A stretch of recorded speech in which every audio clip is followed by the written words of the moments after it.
तरह से आज़ादी के समृद्ध काल में जिसका प्राइम मिनिस्टर जिक्र करते हैं, फिर भी लगातार हत्याएं हो रही है। आपकी योजनाओं का लाभ तो तब लेंगे ना जब जिंदा रहेंगे। जब जिंदा ही रहेंगे तो क्या करेंगे? शंकर लाल मेघवाल को काट के मार दिया तलवार से, पुलिस एफआईआर नहीं लिख रही, गिरफ्तारी नहीं कर रही है।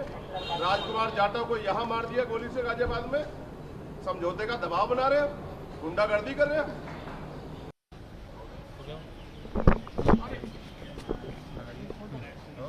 चंद्रशेखर जी, ये जो तख्ती है कानून व्यवस्था पर एक तरह से सवाल हम पार्लियामेंट में क्या करेंगे? मैं अभी पार्लियामेंट से बाहर आया हूँ। मैंने सभापति जी से कई बार कहा कि मैं अपनी बात रखना चाहता हूँ। जिन लोगों ने हमें यहाँ चुन के भेजा है, सरकारी पॉलिसी का फ़ायदा तो उनको तभी मिलेगा जब जिंदा रहेंगे, लेकिन जो जिंदा ही नहीं रहेंगे तो फ़ायदा कैसे मिलेगा? उत्तर प्रदेश में गाजियाबाद में राजकुमार जाटव जी की और उनके बेटे पे सरेआम गोलियां चली, सर को गोली चीर के निकल गई, मौके पे मौत हो गई। पुलिस एफआईआर लिखने की बजाय समझौते का दबाव बना रही है। रात बड़ी मुश्किल, पूरी रात धरना देके हमारे लोगों ने एफआईआर किया, अभी तक कोई गिरफ्तारी नहीं हुई। 2.5 साल की बच्ची को मेरठ में नोच दिया गया है, लेकिन किसी को फर्क नहीं पड़ रहा है। उसका परिवार रोता फिर रहा है, कोई सुनने वाला नहीं। उसका परिवार एविडेंस खुद इकट्ठे कर रहा है, बच्ची के कपड़े, खून से सनी हुई जगह और वो गड्ढे जहां उसको दबाने का इंतजाम था, कोई सुनने को नहीं उत्तर प्रदेश में। साथ साथ राजस्थान में कल जो हुआ है वो डरावना है। शंकर लाल मेघवाल की गला काट के, तलवार से गला काट के अलग कर दी गई। ये हमने कभी टीवी में देखा था, कभी हमने पुराने उसमें समय था राजतंत्र में। आज जो सरेआम हो रहा है, उसके पिता को भी गंभीर रूप से घायल कर दिया।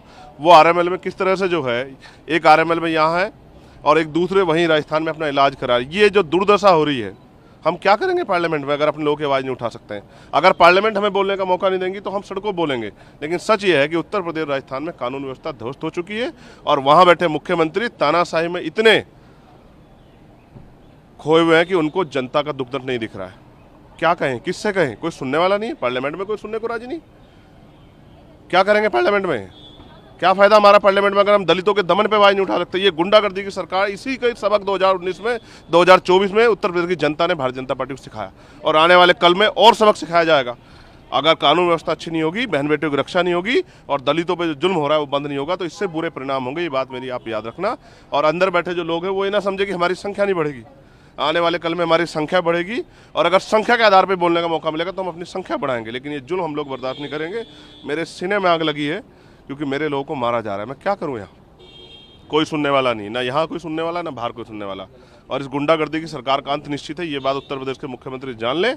आप जो कर रहे हैं, चाहे नौजवानों के पेपर लीक हो, चाहे बहन बेटियों का अपमान हो, चाहे आपकी गुंडागर्दी, तानाशाही, घोटाले 69 शिक्षक भर्ती में, इसका खामियाजा जो है भारतीय जनता पार्टी को और आपको दोनों को भुगतना पड़ेगा। चंद्रशेखर जी, कानून व्यवस्था की आप बात कर रहे हैं। उत्तर प्रदेश सरकार ने एक फैसला किया था और उसे भी व्यवस्था का हवाला दिया था, जिसको लेकर के सुप्रीम कोर्ट ने रोक लगाई थी। कांवड़ यात्रा का मैं जिक्र कर रहा हूँ।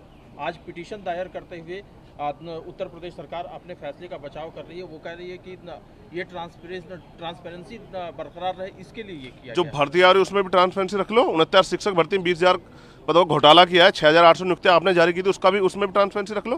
कहाँ का ट्रांसपेरेंसी रखोगे? ट्रांसपेरेंसी सिर्फ जो है दलितों, पिछड़ों, मुसलमानों बांटने में नजर आती है, उसके अलावा नजर आती है।